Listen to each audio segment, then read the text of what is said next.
Welcome everyone to Half History Will Travel. I am your host, the Wilder Historian, and today I want to talk about General Garnett during Pickett's charge. In this video, we're going to hear the words from Major Edmund Berkeley of the 8th Virginia, who was in Garnett's brigade.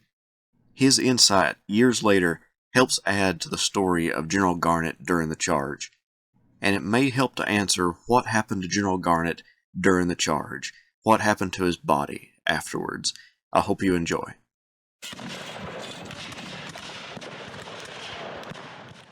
I received yours with much pleasure, informing me that Lee Camp was going to secure a portrait of my dear old friend, the magnanimous General Richard Garnett, the only general on either side who rests in an unidentified grave. My brothers and myself were perhaps on more perfect terms of intimacy with General Garnett than any other officers in the Army, and my youngest brother served for a time on his staff.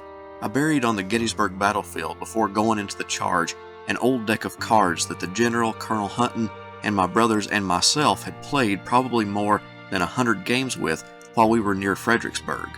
General Garnett's staff gave a supper to which none were invited except for General Garnett, Colonel Hutton, and my brothers and myself, and believing General Lee had gone up to town, we were very hilarious, and General Garnett, being called on for a story and a song, gave a song called The Fog and the Dew and a story called Mary Ann. I, being called on for a song, gave Rum Turn Ta, Touche Fa La. General Garnett seemed perfectly enthused and beat time to it with his knife on the table, and at its conclusion said to me, "Major, my dear fellow, don't you know that's the first time I have heard that song since I left West Point?" There were many other interesting occurrences in which we participated, and no more magnanimous man or one with a kinder heart fought in the war. The morning after our supper at Fredericksburg, General Lee said to Peyton and Baldwin, "You had a very lively crowd in your tent last night," and when I heard of his hearing us, I was awfully afraid he might have heard some of the words of my song. My brothers were near General Garnett when Pickett came up and spoke to him before we went into the charge. He said, "Dick, old fellow, I have orders to give you, but I advise you to get across those fields as quick as you can, for in my opinion, you are going to catch hell." General Lee, knowing it would be almost certain death for an officer to go into the charge on horseback, advised all who could possibly walk to go on foot, and his advice was taken by all but 5 of his officers. Having been appointed one of a board by General Longstreet some time before leaving Virginia, the board consisted of Major Deering, Captain Fairfax, and myself, to appraise all the private horses in his corps. I knew all 5 horses that were in the charge.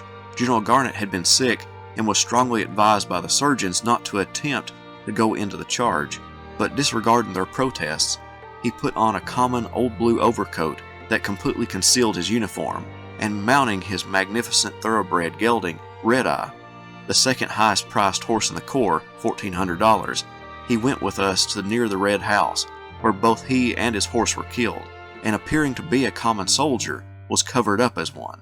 Colonel Hutton on his orderly's little dun gelding was the first officer wounded, a minie ball piercing his leg and going into the horse's side, killing him, although he lived long enough to take the colonel off the field. Captain Jones, General Garnett's aide, had his bay mare killed under him, and was thereby enabled to help bear me from the field. General Kemper stopped his bay or brown horse by my side at the Red House, and was shot and the horse killed a few minutes afterwards. Lieutenant Colonel Williams, who his men think got farther than any mounted man, was killed, as was his little brown mare also, just beyond the Red House. The fact that Garnett covered up his general's uniform may have led to him being thrown into an unmarked mass grave after the battle was over. Other theories have been postulated that his body was so maimed that you could not tell it was a general's uniform, but this adds another aspect to that story. I hope this clears up some of the details about Garnett during the Battle of Gettysburg and during Pickett's charge specifically. And I'll see you next time. Historian, historian, where do you roam? Historian, historian, far, far from home. Half history will travel reads the card of a man, a professor with knowledge in the heartland. To educate the world is his mission. A professor of fortune is a man called historian. Historian.